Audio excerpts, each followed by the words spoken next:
اور نبی کریم صلی اللہ علیہ وسلم کی زوجائیں تو راستے میں بیٹھ گئے.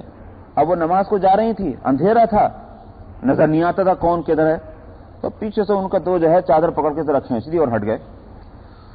اب وہ نماز تو پڑھ کر آ گئی, مگر یوں کہ یہ کہ بے انتہا پریشانی, اور آ کر کے عرض کیا یا رسول اللہ حالات بڑے خراب ہو گئے, اب ہم لوگوں کو نہیں نکلنا چاہیے.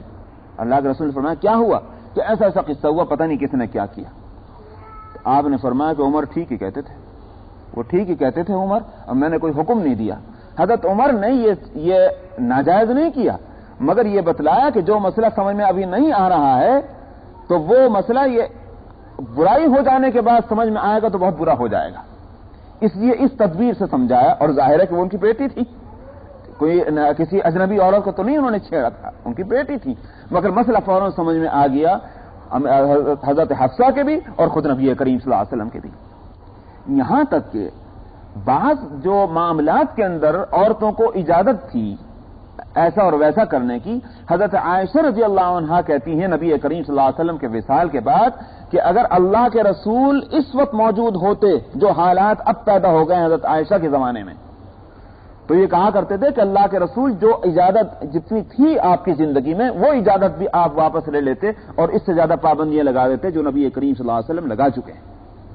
اس لیے میں نے کہا کہ پردے کا مسئلہ جو ہے یہ مختلف دور سے گزرا ہے, اس میں بتدریج جو ہے پابندیاں بڑھی ہیں. ان سب کا مقصد معاشرے کو برائیوں سے بچانا ہے. جیسے جیسے سمجھا گیا کہ معاشرے کو کس کس طرح سے برائیوں سے بچایا جائے ویسے ویسی پابندیاں لگتی چلی گئیں. لیکن میں پہلے بھی پچھلے ہفتے بھی بتا چکا ہوں کہ اگر عورتیں وہ ہیں کہ جن کو صحابیات کہا جاتا ہے, مرد وہ ہیں جن کو صحابہ کہا جاتا ہے, اگر ان مردوں اور عورتوں کو سے ملے جلے معاشرے کو برائیوں سے بچانے کے لیے اگر مسائل کی ضرورت ہے, کچھ سختیوں کی ضرورت ہے, تو بتائیے کہ جہاں ہم جیسے گنہگار مرد ہوں اور ہمارے بہنیں اور گویا عورتیں جیسے گنہگار ہوں, یعنی گنہگار سے مراد خدا نخواستہ یہ نہیں کہ زانی اور زانیہ ہیں, مراد یہ کہ جن کے ہاں گناہ زیادہ ہیں, برائیاں زیادہ ہیں, نافرمانیاں زیادہ ہیں نیکی اور تقوی کے مقابلے میں, ہمارے لیے ان مسائل میں کتنی پابندیاں ہونی چاہیے.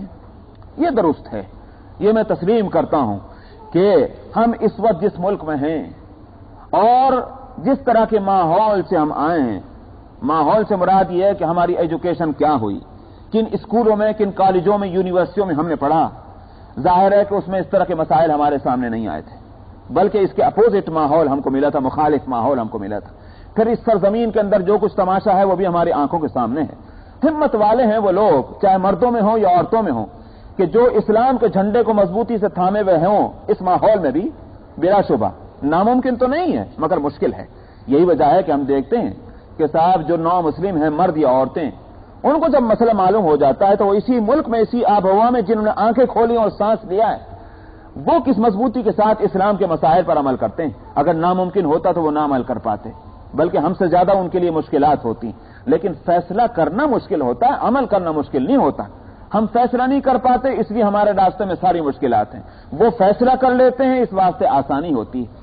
بہرحال فیصلہ کرنا بھی تو بہت مشکل بات ہے. میں تسلیم کرتا ہوں کہ اس ملک میں ان چیزوں کو کہ جن کے ہم عادی نہیں ہیں اور وہ چیزیں جو ہیں وہ اسلام ان کا مطالبہ کرتا ہے, تو اگر اپنے ملکوں میں اس مطالبے کو پورا کرنا ہمارے لیے آسان نہیں تھا اس لیے کہ ہم فیصلہ نہیں کر سکتے تھے, تو اس ملک میں تو اور بھی مشکل ہے ہم جیسے لوگوں کے واسطے. تسلیم ہے, مگر میرا عرض یہ کرنا تھا گزشتہ ہفتے بھی, اور اس کو میں پھر دوہرا رہا ہوں, اور دوہراتا اس واسطے ہوں کہ اپنے دلوں کے اندر اس بات کو بٹھا لیجئے کہ ایک ہے ہمارا عمل, ایک ہے ہم سے عمل میں کوتاہی اور غفلت.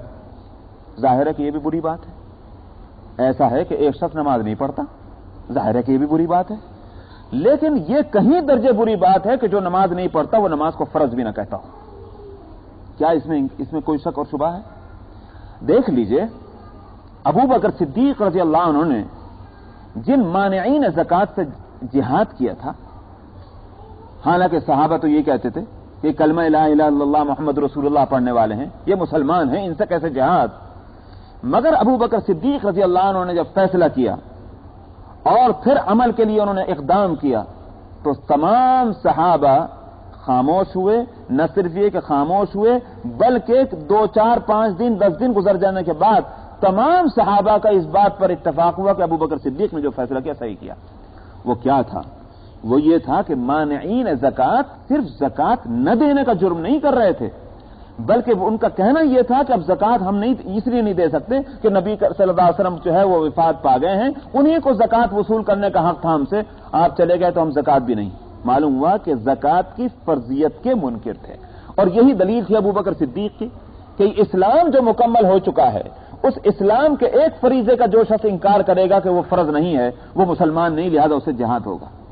سمجھ میں آئی نہیں بات؟ یہ تو ایک ہے عمل کی کوتاہی، وہ بھی بری بات ہے، لیکن ایک ہے کسی فرض کو فرض نہ قرار دینا، کسی اسلامی مسئلے کو اسلامی مسئلہ نہ سمجھنا، یہ بڑی بھیانک بات ہے۔ مجھے اس سے زیادہ وحشت ہوتی ہے اور میں اس کو زیادہ نقصان دہ سمجھتا ہوں۔ اس واسطے جو لوگ اپنے اس عمل کے واسطے اپنے عملی کوتاہی کو صحیح گویا ثابت کرنے کے واسطے جب قرآن میں تبدیلی کرتے ہیں، قرآن کے معنی میں تبدیلی کرتے ہیں، حدیث میں اور حدیث کی تفسیر میں جو ہے تبدیلی کرتے ہیں، وہ بہت بڑی بھیانک غلطی ہے۔